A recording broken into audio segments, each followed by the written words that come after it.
26 वर्षों में 17,000 से अधिक डॉक्टर बना चुका बिहार एवं झारखंड के छात्रों के बीच विश्वसनीय संस्थान गोल।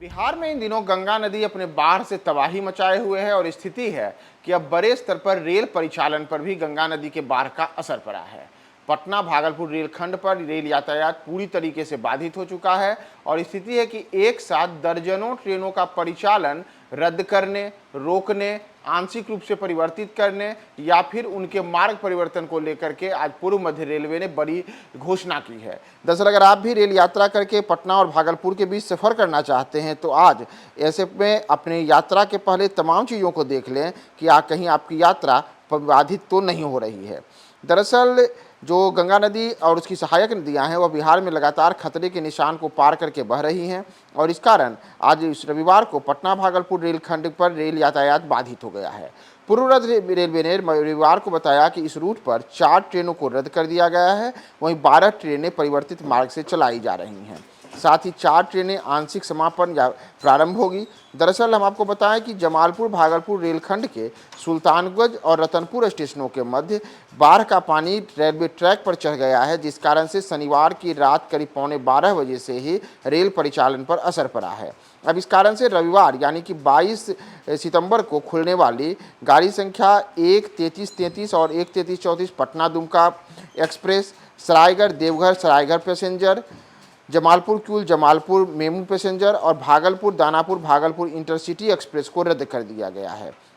वहीं जिन ट्रेनों को परिवर्तित मार्ग से चलाए जाने की अधिसूचना जारी की गई है उसमें 22 सितंबर को भागलपुर से खुलने वाली भागलपुर आनंद विहार विक्रमशिला एक्सप्रेस अब अपने परिवर्तित मार्ग बांका जसीडीह के रास्ते चलेगी। इसी तरीके से 21 सितंबर को खुली हावड़ा से जो खुली है ट्रेन हावड़ा गया एक्सप्रेस, उसको भी परिवर्तित मार्ग बांका जसीडीह के रास्ते चलाया जा रहा है। सूरत से खुल चुकी ट्रेन सूरत भागलपुर एक्सप्रेस भी परिवर्तित मार्ग जसीडीह बांका भागलपुर के रास्ते चल रही है, जबकि गांधीधाम से खुल चुकी गांधीधाम भागलपुर एक्सप्रेस का परिचालन भी जसीडीह बांका भागलपुर के परिवर्तित मार्ग से होगा। 21 सितंबर को ही आनंद विहार से खुल चुकी आनंद विहार मालदा टाउन एक्सप्रेस का परिचालन जमालपुर मुंगेर कटिहार मालदा के रास्ते सुनिश्चित किया गया है, जबकि 22 सितंबर को बांका से खुलने वाली बांका राजेंद्र नगर एक्सप्रेस परिवर्तित मार्ग बांका जसीडीह के रास्ते चलेगी। इसी तरीके से दिल्ली से खुल चुकी दिल्ली कामाख्या ब्रह्मपुत्र मेल का परिचालन परिवर्तित मार्ग जमालपुर मुंगेर कटिहार के रास्ते होना सुनिश्चित किया गया है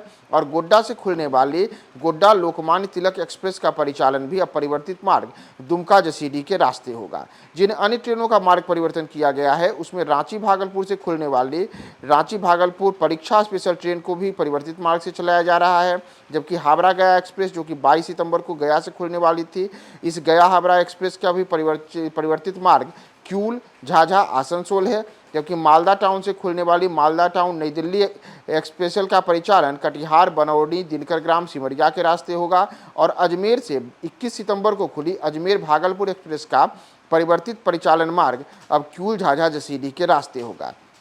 इसके अतिरिक्त करीब 4 ऐसी ट्रेनें हैं जिनका आंशिक समापन या प्रारंभ किया गया है और ये तमाम ट्रेनें पटना और भागलपुर मार्ग के रास्ते एक दूसरे को इस रेलखंड से जा रही हैं। तो दरअसल हम आपको बताएं कि जो गंगा नदी है वह गंगा नदी पिछले करीब 1 सप्ताह से लगातार काफ़ी तेज़ी से वह खतरे के निशान की ओर बढ़ी और पिछले तो 4-5 दिनों से गंगा नदी खतरे के निशान को पार कर बह रही है। हालांकि राहत भरी खबर यह है कि गंगा नदी में पिछले 24 घंटे के दौरान जो जल स्तर है वह स्थिर बना हुआ है, लेकिन इन सब के बीच जो पटना और भागलपुर का रेलखंड है उस पटना भागलपुर रेलखंड पर अब रेल मार्ग पर गंगा नदी का पानी चढ़ गया है, जिस कारण एक साथ कई ट्रेनों के आवागमन की बाधा उत्पन्न हुई है और इस वजह से रेलवे ने यात्रियों की